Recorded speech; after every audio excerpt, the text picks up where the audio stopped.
여러분 반갑습니다. 오늘 강성률 문학TV 제11화는 노란 동백꽃 속으로 김주정 작가의 동백꽃을 중심으로 살펴보도록 하겠습니다. 여기는 그 소설의 그 표지고 여기 재미있다고 해야 되나요? 안타깝다고 해야 되나요? 김유정 작가는 그 박록주라고 하는 기생이자 명창 이 여인을 이렇게 연모했습니다. 그러나 이루어지지는 못했는데요. 그런 내용으로 영상 꾸며봤습니다. 작가 김유정과 그 생애에 대해서 그리고 명창 박록주를 연모하는 그 과정, 그 날개를 쓴 이상 시인이 동반 자살을 권유했다고 그래요. 김유정에게. 그 결말에 대해서 그리고 동백꽃 작품과 본범까지 이렇게 알아보도록 하겠습니다. 작가 김유정은 동백꽃으로 유명하죠. 이 단편 소설은 농촌의 순박한 처녀 마름은 이제 지주를 대신해서 초작권을 관리하는 사람입니다. 그 마름의 딸인데요. 이 마름의 딸과 소작인의 아들인 총각이 사랑에 눈떠가는 과정을 아주 해학적으로 그렸습니다. 김유정 작가는 일제 강점기의 소설가로서 청년 시절 고향인 강원도 신례마을에 머물면서 농촌 계몽운동을 전개하기도 했는데요. 본범을 비롯한 그의 작품 속에는 고향의 정치와 농민들의 공공한 생활, 그리고 김유정 작가 자신의 개인적인 불행 등이 중요한 모티브로 작동하고 있습니다. 이 사진은 춘천의 시에서 제공한 신례마을 전경인데요. 참 아름답죠. 김유정의 생애를 살펴보도록 하겠습니다. 김유정은 이남 6녀 가운데 7째로 태어났으며 고향은 조금 전에 말씀드린 신례마을로서 오늘날 경춘선 신남역이 김유정역으로 이름이 바뀌었습니다. 여기에서 태어났습니다. 그 옆에 이제 김유정 문학촌이 있는데요.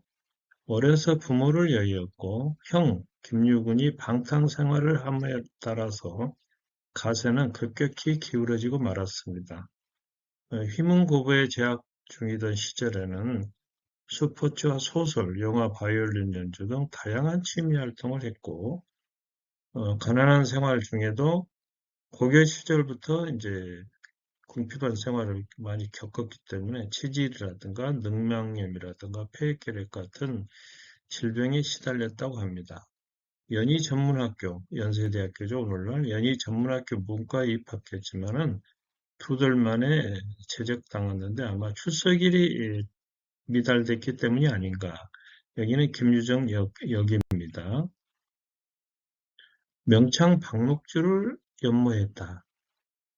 김유정은 어머니의 사진을 품에 지니고 다닐 정도로 애정 결핍이 심했는데 그에 따라서 연상에 자기보다 나이가 많은 여성에 대한 환상과 집착 증세를 보였다고 합니다. 휘문고고를 졸업하던 해 4살 연상의 기생이자 명창인 박록주가 목욕탕 문 앞에 서 있는 모습을 보고 첫눈에 반했는데요. 그 후에 이제 팔도 모창대회가 끝난 후에 대기실로 직접 찾아갔다고 합니다. 그리고 또 밤새워 편지를 써 보내기도 하고 혈서를 전하기도 하고 선물도 보냈지만 계속 거절을 당한 거예요. 박목주로서는 당시 부호 남배구라는 사람과 살림을 차렸기 때문에 응해줄 수도 없었겠죠. 그래서 편지를 찢어버리곤 했다는 겁니다. 그래서 요정 앞에서 밤새워 기다렸다가 인력거에 탄 박록주를 끌어내리면서 죽이겠다고 협박도 했는데요. 이러한 일련의 사태를 들은 친구가 한 번 정도 만나보는 것도 좋지 않겠느냐 이렇게 권유함에 따라서 박록주는 김유정을 집으로 직접 부릅니다. 그러면서 나는 이미 남편이 있는 몸이니 쓸데없는 생각 말고 공부나 열심히 해라 이렇게 이제 충고를 했는데 김유정 하는 말은 당신을 진정으로 사랑하는 사람은 나라 하면서 막무가내했다는 겁니다. 그러면서 당신이 무슨 상감이나 임금이라든지 그렇게 고고한 척 하지 마시오. 나는 끝까지 당신을 사랑할 것이오. 그리고 당신이 사랑을 버린다면 내 손에 죽을 줄 아시오. 이렇게 이제 수터커 비슷하게 따라다닌 겁니다.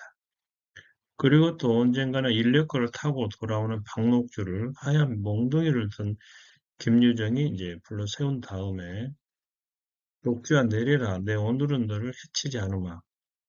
그러자 이제 박록주가 저는 나이도 돈도 아무것도 필요 없습니다. 단지 당신에게 마음이 가지 않는 것도 제 잘못이란 말입니까? 그러니까 이제 이 말을 듣고 김유정이 어, 얼마나 실망을 했겠습니까? 그리고 이제 그 길로 도망가서 보니까 다음날 박록주 집 앞에서 김유정이 아주 대성통곡을 하더라. 그런 얘기입니다. 김유정은 이제 29살의 나이에 요절했는데요. 방 안에는 녹주, 너를 연모한다고 하는 혈서가 벽에 붙어 있었다고 합니다. 장례식을 치른 김유정 작가의 친구 안혜남이 만취한 채로 술이 아주 많이 취해서 나타나서 박록주에게 하는 말이 당신이 박록주요. 친구는 당신이 죽인 거요. 죽을 때까지 당신을 잊지 못하고 갔어. 이렇게 이제 내뱉은 겁니다.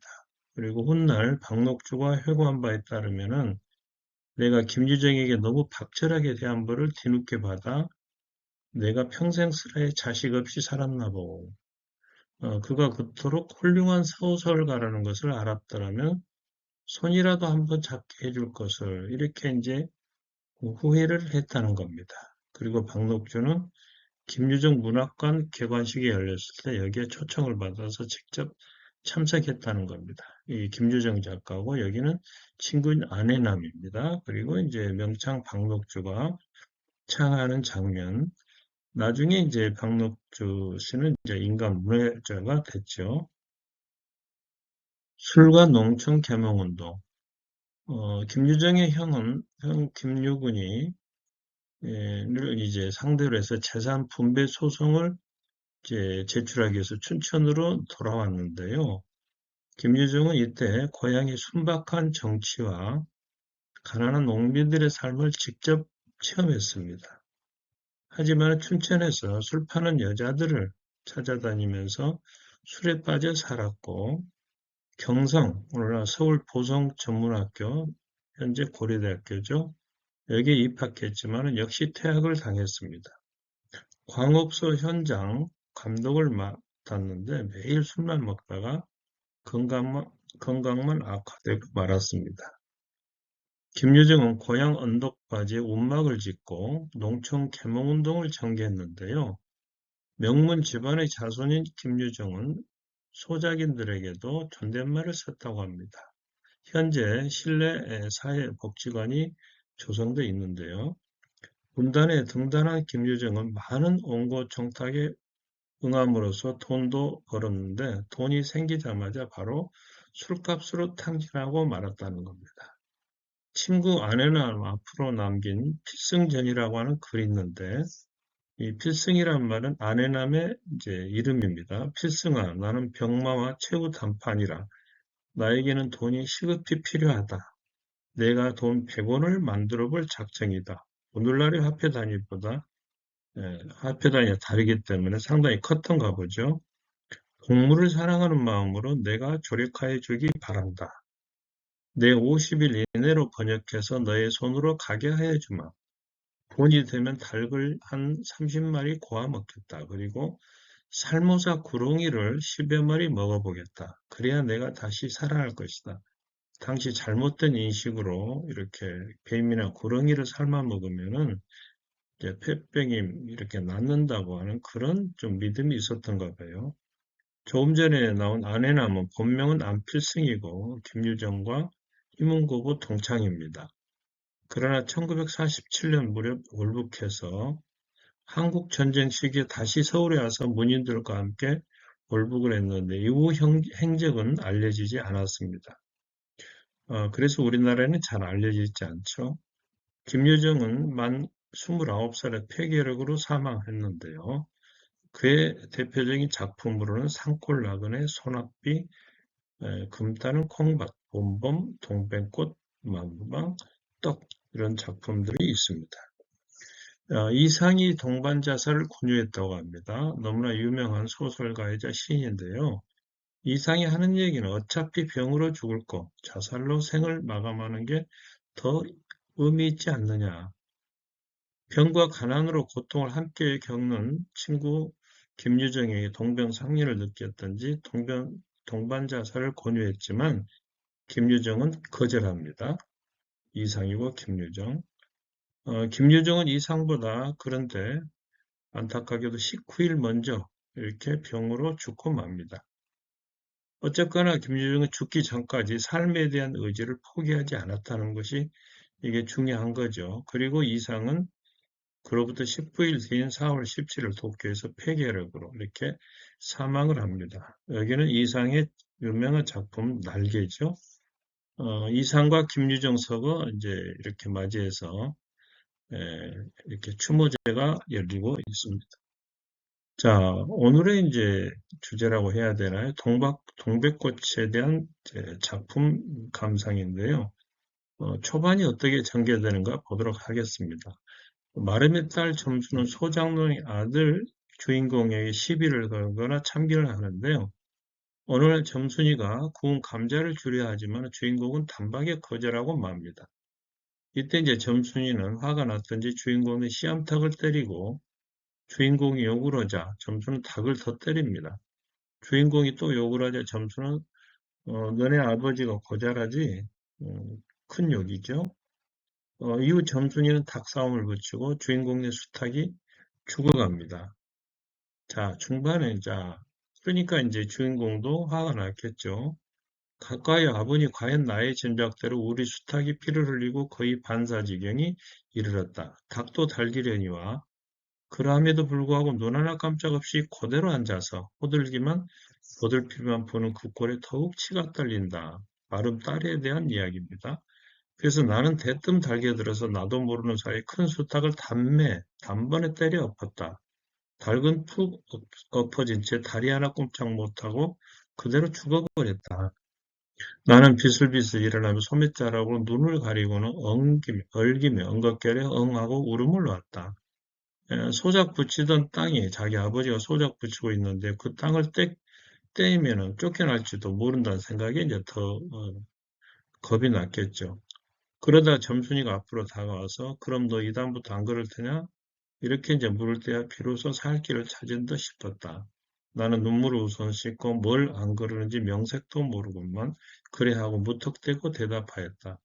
요담부터 또 그래봐라. 내 자꾸 못 살게 굴 테니. 그래 이제는 안 그럴 테야. 닭 죽은 염려 마라. 내 안 잃을 테니. 그리고 못에 떠다 밀렸는지 나의 어깨를 짚은 채 그대로 퍽 쓰러진다. 그 바람에 나의 몸뚱이도 겹쳐서 쓰러지며 한창 피어 퍼들어진 노란 동백꽃 속으로 푹 파묻혀 버렸다. 여기가 이제 크라이맥스겠죠, 작품에.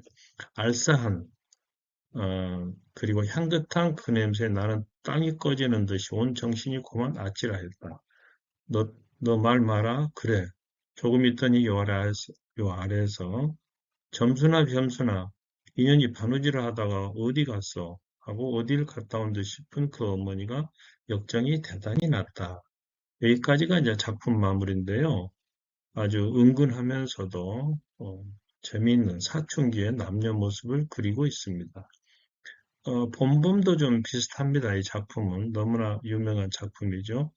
여기에서도 나와 점순이는 같은 이름으로 등장하는데요. 다만 동백꽃에서 주인공인 나의 경우 점순이가 나를 좋아한다는 사실을 전혀 눈치채지 못했던 데 비해서 봄봄에서의 주인공 나는 점순이와 빨리 혼인하고 싶어서 안달이 납니다. 그러나 교활한 장인 마름은 점순이의 작은 키를 핑계로 결혼을 자꾸 미룹니다. 우직한 나는 정말 점순이 키가 크지 않아서 결혼을 시켜주지 않는 줄 알고 점순이 키가 얼마나 자랐는지 이렇게 재보기도 하는데요. 장인이 계속 머슴물을 부려먹는 줄을 전혀 모르는 우직한 인물이 바로 나라고 하는 인물입니다. 이 작품에 나오는 봄이 되면 온갖 초목이 물이 오르고 싹이 투구한다. 사람도 아마 그런가 보다 하고 며칠 내에 부쩍 자란 듯 싶은 점순이가 여간 반가운 것이 아니다. 이런 표현이 나오는데요. 이건 바로 사춘기에 걸어보는 성혼, 결혼에 대한 어떤 기대감을 나타내고 있습니다. 아주 순박하고 정이 넘치는 그런 풍경이죠. 오늘 이야기를 정리해 드리도록 하겠습니다. 동백꽃은 농촌의 순박한 처녀 마르메탈과 소작인의 아들 총각이 사랑에 눈떠가는 과정을 재미있게 해학적으로 그린 작품이고, 또 김유정의 생애에 대해서 말씀드렸고, 명창 박록주를 연모해서 거의 스토킹 수준으로 쫓아다녔다는 이야기.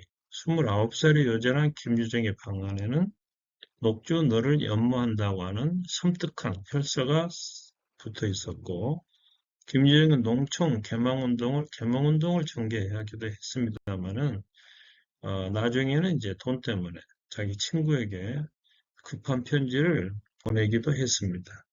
신 이상이 이 김유정의 동반자설을 권유했지만 끝내 거절했고, 그럼에도 김유정은 이상보다 19일 먼저 병으로 세상을 떠났고, 중요한 것은 죽기 전까지 삶에 대한 의지를 포기하지 않았다는 겁니다. 봄봄이란 작품 속에는 주인공 나와 점순이가 이렇게 등장하는데 빨리 혼인하고 싶어하는 그런 장면이 나옵니다. 그럼에도 장인이 계속 부려먹기 위해서 이제 키가 자라지 않았다는 핑계를 대는데요. 그것도 모르는 우직한 인물이 바로 납니다. 강성일 스락TV도 방영 중에 있으니 많이 시청해주기 바라고요. 오늘 영상이 좋으셨다면 구독과 좋아요도 눌러주시면 감사하겠습니다. 여러분 고맙습니다.